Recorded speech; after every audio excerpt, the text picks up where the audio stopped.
All right, welcome to TalentED, where we share stories and insights from professionals making a difference in their fields to elevate leaders and transform schools. And today, our guest is Ron Shuali. I got that right? Yes, All you right. did. Ron Shuali has been called the Messiah of the mind, the behavior master, and the bad boy of early childhood. His laughter-filled keynotes, workshops, and assemblies are always full of eye-opening experiences. His audience have multiple, what we you like to call aha moments, right? He's the creator of the internationally acclaimed Yogarate and Behavior Mastery systems. So he holds a Master of Education specializing in early childhood. He is a best-selling author, motivational speaker, and most importantly, this is what I love about him, he is funny. His background of martial arts, yogi, Reiki, professional wrestling, which we've bonded over, and improv creates hilarious and educational experiences focusing on mindfulness and connecting with fellow humans and their inner child. That is one heck of an introduction.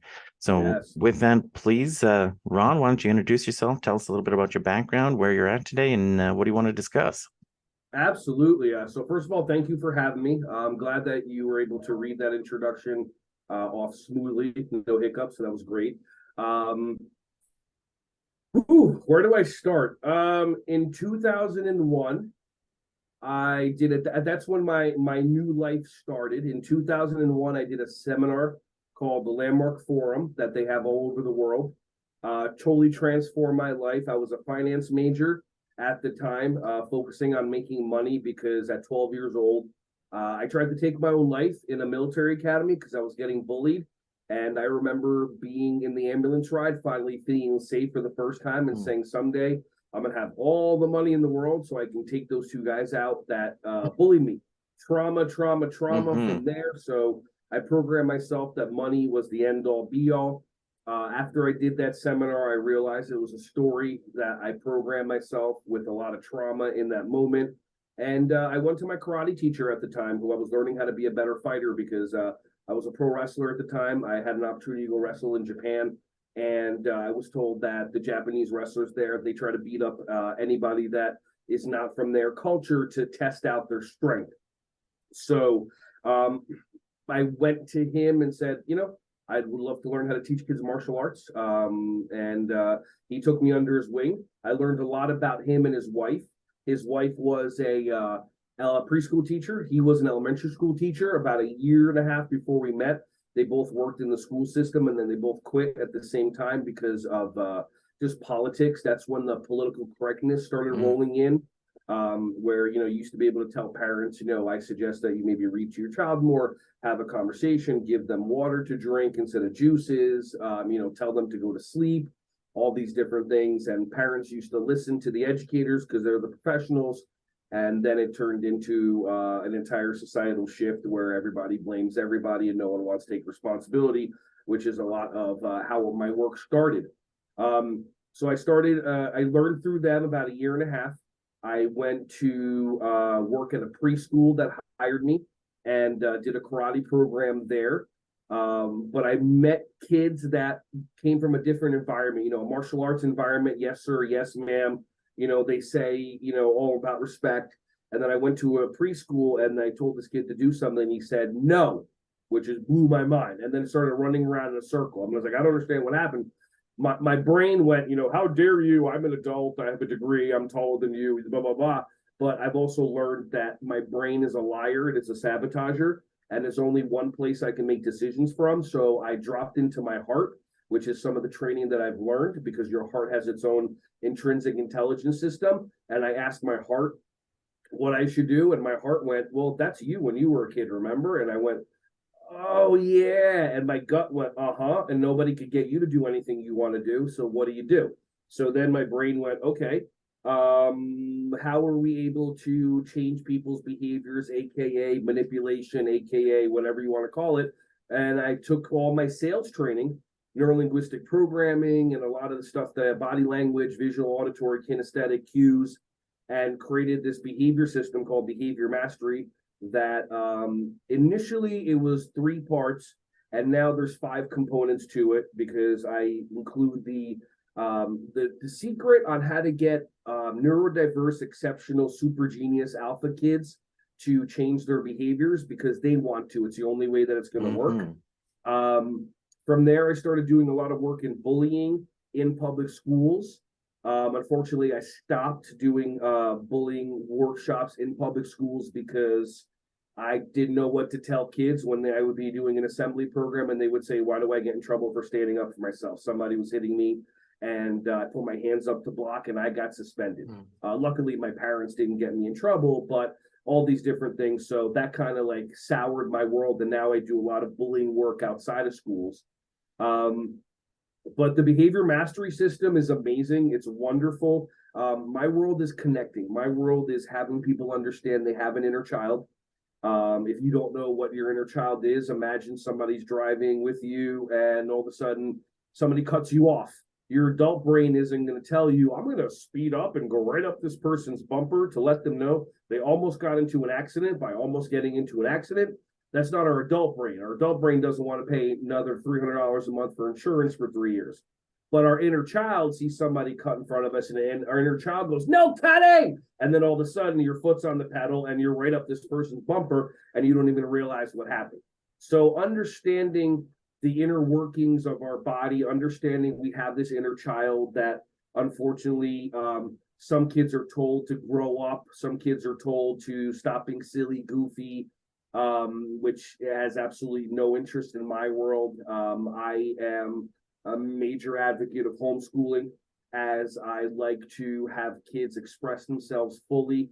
If your child is one of 95% of the kids that's just going to be a worker bee, nothing wrong with it. We need powerful workers that do that. Go through the school systems, do your thing. If you have a child that has a gift, that has a knowledge, if at 2 years young, they're already talking about dinosaurs or airplanes, this and that, consider they have a gift, they have a message, whether they've learned it, whether they got it when they were back in the quantum field, and now they're here to share the information with people. My world is about just helping kids access that and helping educators and parents understand that the brain is a sabotager. And when you have a child that comes up to you and says, I want to be a DJ, I want to be a pro wrestler, I want to be a this, I want to be a that. People that advise these kids, many of them come from trauma, from the past, whatever it is, and they're taught fear, they're taught safety. So going to a career that you have a 1% chance of accomplishing is not something that resonates with a lot of people, including like guidance counselors that they just tell you go to college, it's the end all be all, and it's only one solution out of so many. So it's about helping these kids connect, express their vision, and understand, there's other things to do in the world other than having a job. We talk about pro wrestling. Do you know what it means to do a job? What does it mean to do a job? It means to complete a task. Okay.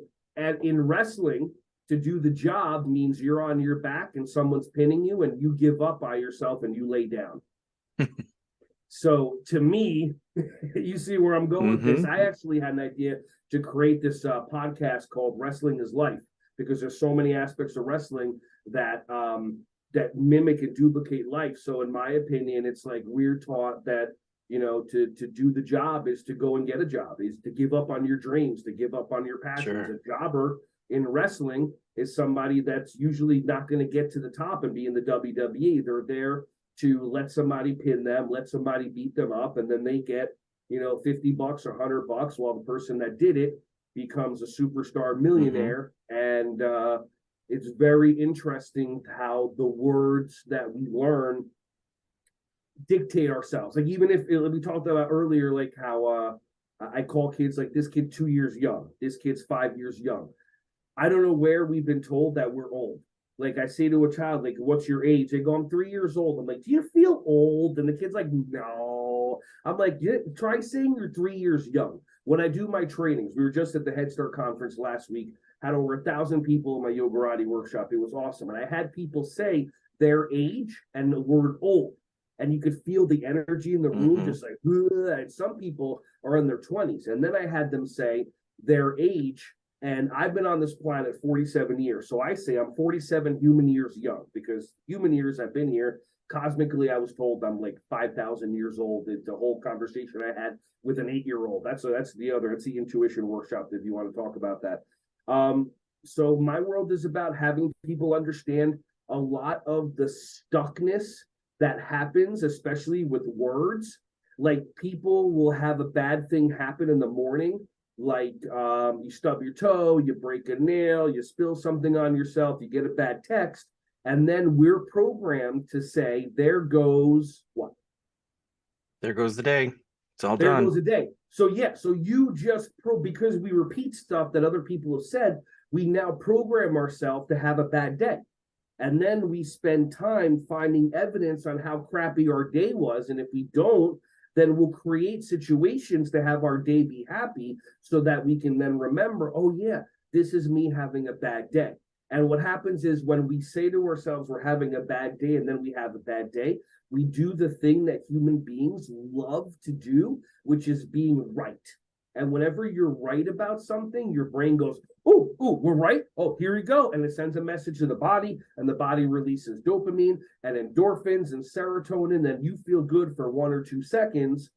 And then your life goes back to the way that it was. Like, when I talk to teachers, and we say things like, to kids, you get what you get and you don't get upset. You get what you get and you don't throw a fit. Like, what does that do? That doesn't benefit anybody at all. The teacher gets a 2-second dopamine feel in their body.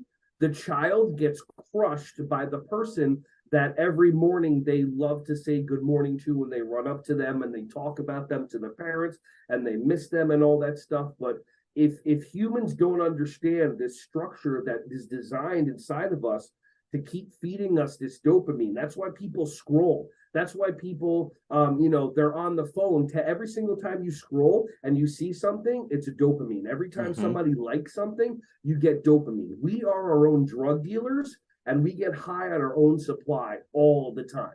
So understanding that when you are an educator, when you're a principal, when you're a vice principal, and you say something to somebody that makes them wrong, like something as simple as, what did I just tell you? I told you about this yesterday. What did we just talk about? You're being right. You get dopamine.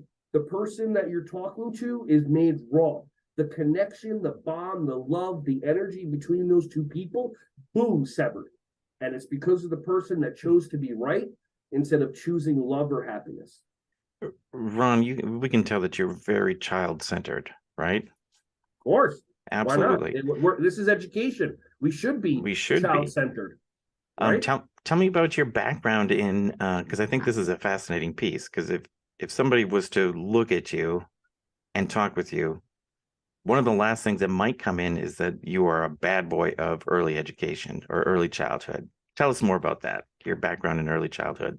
Well, I've been called you're like the bad boy of early childhood. I've been called that because sometimes I'm inappropriate. Sometimes I'm always politically incorrect.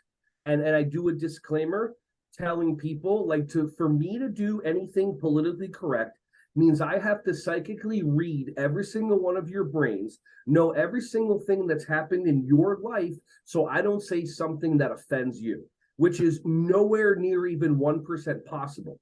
But like I talked about in the beginning, the political correctness BS that slowly came in and overwhelmed the country doesn't help anybody. When we hand over our power to somebody else because they said something, we give them our power, we give them our energy, we feel bad, and we're not taught that we are the ones that make ourselves feel bad. We're not taught that we are the ones that create our own disease. We're not taught that we're the ones that create our own upset. We're programmed to believe that other people can make us mad, make us sad, make us upset.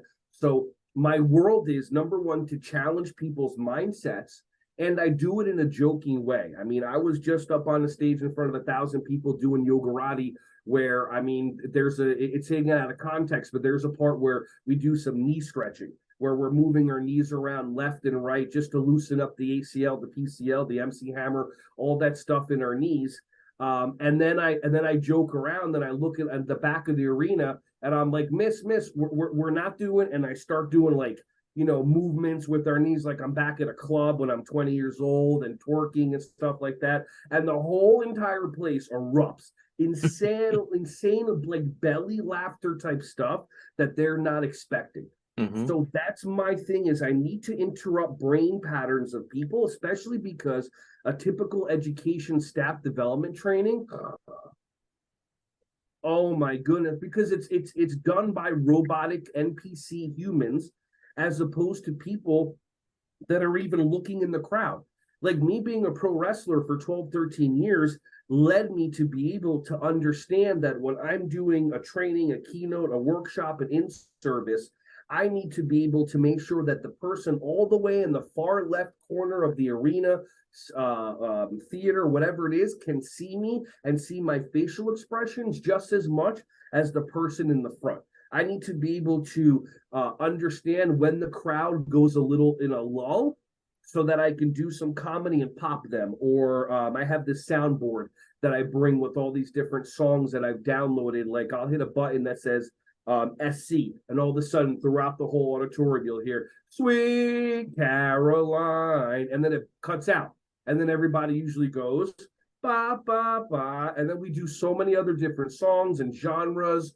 I got Snoop Dogg on there, I have Metallica on there, I have all these different things. So it's all about engaging and having fun. So sometimes I'm politically incorrect.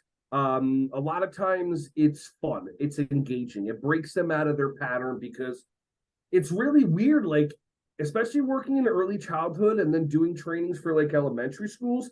So many teachers are serious, and it didn't make sense for a while, and then I thought about this. So who are the last teachers that we have a relationship with? So most people went to college, so they had college professors. Ooh, fun. Sorry, that's total sarcasm. And then if they did that, or they remember their high school teachers, high school, it's not fun.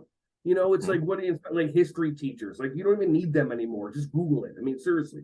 So it's just very, very interesting that we have this mindset of what an educator is supposed to be. And then when you work with 3, 4, and 5-year-olds, if you're not singing, if you're not making fart noises, if you're not having belly laughs, if you're not engaging these kids, like, what are you doing there? Like are you there because, I mean, and people in early childhood, they're definitely not there for the money. Absolute 100%. That's guaranteed.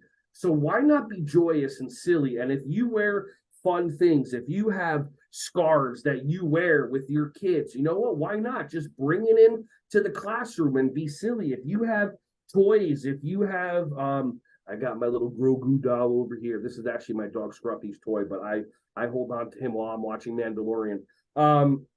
Whatever it is, bring the joy and the laughter and the fun into the classroom, because this job is hard enough. You got to bring that in. What's that? This job is hard enough. You have to bring the joy in. Yeah, if not, like, you got 300 days left of the school year, and it's the second week of September, and the alpha neurodivergent king in the classroom has already figured out how to push your button 17 ways, and now you're like, okay, well, it's almost June. I mean, it's like, it's insane. But if you figure out ways how to be silly and about being goofy, their brains shift. Like, I'm sure that everybody watching this, including you, knows at least the lyrics to one song. And did you think about, like, one of the songs that you sing all the time? My brain goes like Toto Africa, or whatever it is, or You Can Call Me Al, Paul Simon, like all these different things. But I never looked at a lyric sheet. You probably never looked at a lyric sheet or downloaded it. All of a sudden, you hear something you like, your brain goes into an optimal learning state, and then all of a sudden you're like, okay, and now you got the chorus down. And then a week later, you hear the song again, all of a sudden you know 3 words of it. 3 weeks go by, you know the whole entire song, and you never studied it one time because you actually wanted to learn, and your brain doesn't go into that place where you're taught, okay, kids, it's time to learn, and your brain goes, oh, and it shuts off. And that's it. And then, especially when you have a world where the only purpose in that school is memorization. It's not critical thinking. It's not problem solving. It's not, they're not going to teach you they're not going to teach us financial literacy, or nobody would go, okay, I'm 18 years old. Let me sign a contract for $100,000 for college. They wouldn't hand somebody they wouldn't hand somebody $100,000 mortgage that's 18 years young, but they'll do that. So it's like all these programmed NPC things that we're stuck doing, it doesn't benefit. So my world is about cracking all those worlds, challenging everything that you can think of. When you say to a child, like I have people that say to the kid, like, no, thank you, Billy, no, thank you. It's like, what does that even mean? Like, what is no thank you? Like, what is the communication? You're just being right. Like, imagine if you're getting pulled over by a police officer and they come up to you, license or registration, no, thank you. And you're like what? And then they go and they write you 2 tickets and they come back and they go, okay, so have a nice day. No, thank you. You're like, was I speeding? Did I roll through a stop sign? Are you going to tell me anything that I did wrong to correct my behavior? No, thank you. Like, what does that do? Are you making all these things? Like the craziest one, how many people here have ever said to a child or somebody in their home, why don't you listen to me? You're not being a good listener. You don't have your listening ears on. And then the kids look at you with confusion. I've seen teachers say that to a 4-year-old, you aren't listening to me. And the kid looks at you like, you just said to me, you're not listening to me. I hear you all the time. I even hear you in the corner of the classroom where the camera can't see you, where you're voice texting when you're supposed to be watching me. Like, it's like, where in society did we take the word listening and then take it with following directions and like Venn diagram it so that all of a sudden following directions and listening are 2 different things? For those of you watching this, how many of you have somebody at home that doesn't listen to you? Now, is it really that they don't listen to you, or they listen to you all the time? Because you follow them from room to room to room, but they're choosing not to do what you want them to do because it doesn't benefit them, and because you're just playing in win-lose, and you're just trying to get the behavior for you when you haven't figured out a way how to create win-win so that they benefit from it as well, which is the beauty of our behavior mastery program. We create this thing called the unique positive reinforcer. Most kids, if you ask most kids, what's your favorite dinosaur? What do they usually say? T-Rex. There you go, T-Rex. They don't even say Tyrannosaurus. Mm-mm. By the way, so cool. I saw these things. This farmer has chickens and he has T-Rex arms that you put it right over. So now the chickens are running around with T-Rex arms. It's the funniest thing. But I saw it on Instagram as I was scrolling and getting dopamine. But like, if you would have asked me at 4 years young, what's my favorite dinosaur? I would have gone, do you mean omnivore, herbivore, carnivore? Do you mean the flying pterodactyl, the 4-legged one with the long neck and the long tail, like the brachiosaurus and the brontosaurus, the T-Rex, Tyrannosaurus Rex's smaller brother, the Allosaurus, the velociraptor, the one with the spikes on its back called the Ankylosaurus, the one with the plates on its back called the Stegosaurus? Can it be a little more? So obviously I knew about dinosaurs. I love dinosaurs. And then I love Transformers. When the Dinobots came out, blew my mind. And now the new Transformers movie has all that stuff and Unicron. For those 3 Transformers fans that are watching. So it just, for me, it's all about just having people challenge their own mindsets and just thinking, is what I'm about to do, in addition to benefiting me, is it going to benefit this child that I have almost sweared an oath to make a difference and an impact on the planet with? So, that's a lot of it, challenging mindsets. That's such a great message. Absolutely. We are here for the kids. So how do we perform and make an environment that is for them, right? Not for us. All right, let's I just want you to touch on one thing. Please, before we go. Okay. Just one. Okay. Yogarate. Oh. Tell me what it is. Give me just a teaser. We don't want to give away the whole package here, but give me just a teaser what Yogarate is. Namaste Aya. So Yogarate is a blend of yoga and martial arts that was created in 2008. I've been a martial artist since I was 12 years old. Unfortunately, after I got bullied and I went back to school, I made a choice never to get bullied again. So I became a bully and I started martial arts to be able to beat up kids better. Luckily, that started me in a different direction where then I met a Kung Fu guy when I went to college, changed my whole perspective on things. Now, for me, martial arts is a beautiful art, and it's having the confidence to walk away, knowing that, if you actually hit somebody, you would hurt them, and that doesn't benefit anybody. And then the yoga component, I started yoga probably early 30s, maybe like 17 years ago. And the similarities between the yoga and the karate is breath work and breathing.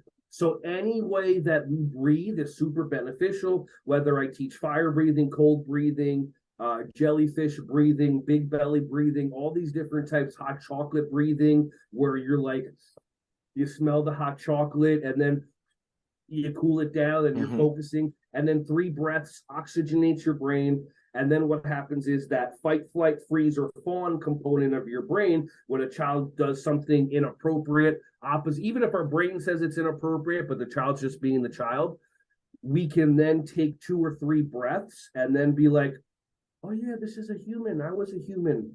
This kid loves me. They're trying to communicate something to me. This isn't about me. This isn't about triggering my past trauma. This is about win-win. And how can I help that child be more connected with themselves so that they can access their goals? And breath work is just revolutionarily amazing. I love doing especially workshops where we take 3 breaths and 10 seconds goes by, and then I tell people just sit there and give yourself 30 seconds and check in with yourself. And people are all riled up because I usually do warm-up games and stretching and activities to get them into a heightened state, like total Tony Robbins kind of stuff. And then we just breathe and then we calm down. And it's so beautiful how our energy shifts and we vibrate. And then when we're in that state, we can create possibility. So that's for adults and kids? Both. Both. Amazing. It's teaching adults the breathing so they can model it for the kids, and modeling it in a way that isn't like, hi, I'm a teacher. Oh, I'm very, very mad. I need to take a breath. Like doing it that way where the kids look at you and then you go like this. Whew, I feel better. And then just leaving it. So then the kids are watching going, oh, what was that? Okay, they were mad. They took 2 breaths. Let me try, as opposed to, hey, kids, if you're like, some kids upset and they're, and then you have a teacher towering over them going, calm down, take a breath, relax. The principal's coming, blah, blah, blah, blah, blah. And then it turns into win-lose as opposed to win-win. I teach how to do buddy breathing. When a kid's upset, I don't go up to the kid and say, calm down, take a breath, relax. I don't know what's going on with the kid. And a lot of times teachers try to shut kids down because it's not that they don't want the kids to express themselves, it's that they're triggered by their own stuff. So they want to stop that upset by shutting down the child instead of letting them express themselves, which is something that, we've been taught differently. As a guy, I was taught I'm not allowed to cry. I'm not allowed to be sad, especially in front of other guys, or I'm a blank, blank, blank, blank, blank. And my younger sister, 7 years younger, she was taught you're allowed to be sad, you're allowed to be upset. Don't you dare be loud. Don't you dare be angry or hysterical, because that's inappropriate, which then triggers people that don't know how to deal with super powerful women. So, so to answer your question, Yogarate, martial arts, I go off on tangents, cosines, rhomboids, isosceles, whatever. But yeah, the breath work, martial arts, yoga, anything that you can do for breath work. If you've never done a cold plunge before, go do that. Well, here's why I love Ron. Like, there is never a dull moment, like when you're talking to him. So if you can just imagine what this looks like on stage with 1,000 people, you're in for a treat. Absolutely. I'm going to switch gears for just a moment because I want to do something fun with you. Woo-hoo. So I've got a short lightning round for you today. And today's topic is who would win? Okay, so we've shared some stories around wrestling. And this actually comes from a series of children books by Jerry Pallotta. It's a fascinating look at animals, right? Where he presents 2 people or 2 animals, and he writes about who would win. So like alligator versus python, or hammerhead versus bull shark, or hornet versus wasp. For the teachers and educators out there, great books to get kids interested in reading. But we're going to do it a little bit different today. So with your background in wrestling, I've created a short list, and I want you to tell me who would win. In true WrestleMania style, I've got a theme to the match with 2 wrestlers. You ready? Okay, I'm ready. All right, this is lightning round. Silent slapstick showdown between Charlie Chaplin and Mr. Bean. See, Mr. Bean started talking as well. I like Charlie Chaplin. He's brilliant. But I've always laughed more at Mr. Bean just because of the comedy that he does. I can still only thing I see in Charlie Chaplin is this and that. And when I think of Mr. Bean, I think about his little teddy bear. I think about him sitting on top of the car that's totally packed with furniture, and he set up this rope system that would go into the door so that he can control the steering of it and the innovation that he has. So I would say I'm slow at lightning. I would say Mr. Bean. Mr. Bean it is. Mythical Mayhem, Loch Ness Monster versus Bigfoot. Oh well, Bigfoot's not real. So I'm just kidding. Loch Ness well, it depends on the environment. I mean, if Bigfoot's in the water, he's done. If Nessie is on land, whether Nessie is a diplodocus or whether Nessie, the picture that was taken, is actually an extremity of a whale, and we'll leave it at that. It depends on the environment. What did you say earlier? Divergent Yeah, thinker. yeah, neurodivergent thinker. I didn't know what that was. I was at a training like 10 years ago, and it's like 25 people, and they're just like, okay, we're doing improv, and everybody starts surfing, and everybody's going like this, and my brain went into, okay, hold on a second, click, click, like that, and then the guy that's running the program goes like, stop. Everyone's doing and then he's like, this is neurodivergent when your brain goes off. I'm like, oh, that's my brain all the time. Because mostly when I ask people a lightning round, they give one answer, but I love that you talk it out. That is a neurodivergent response. How about this one? And my brain goes into two. Why does only one have to win? Why can't I see Bigfoot riding on the back of Nessie? I see Mr. Bean dressed up like Charlie Chaplin showing an homage. I'm so programmed now in win-win that it's very difficult for me to consider win-lose. Okay. Does that make sense? These are going to be harder then. You ready? Let's go. Musical extravaganza, Lady Gaga versus Mozart. Who's the winner? Mozart. Royal Rumble. Classical always beats meat suits. Yeah. Meat suits. Royal Rumble, Marie Antoinette versus Queen Elizabeth I. Does Queen Elizabeth still have her head? Good question. We're going to say no. It depends. Okay. Then definitely Queen Elizabeth, because zombies can't be stopped. Dark Knight versus the Master Detective, Batman or Sherlock? Batman. Batman beats everybody. Batman beats Superman somehow. So Sherlock, right? You know, does he have Watson? Does Batman have Robin or Nightwing? And does Sherlock have? I think this is not a tag team. This is not tag team. All right, fine. Couple more. Legendary Showdown, Elvis Presley versus the Beatles. Beatles. Beauty versus Liberty, Mona Lisa versus the Statue of Liberty. Statue of Liberty would step on Mona Lisa. Battle of Scientific Minds, Einstein versus Newton. I think Newton came up with his own stuff. Einstein stole his stuff. Renaissance Rumble, Leonardo da Vinci or Michelangelo? Michelangelo, because I like nunchucks over swords. Last one, Inventor's Invitational, Thomas Edison versus Nikola Tesla. Tesla. All right, there you go. You've got Cage all day. You've got Ron weighing in on the lightning round of the matches in the middle of the ring. Ron, it has been so awesome to listen to you, and I can't wait for people to see you and get to experience you a little bit. So we've covered a lot of ground today. It's been really insightful talking about breaths and really connecting with your inner child. Do you have a call to action for anybody that's watching? Yes. My website is ronspeak.com, RONSPEAK.com.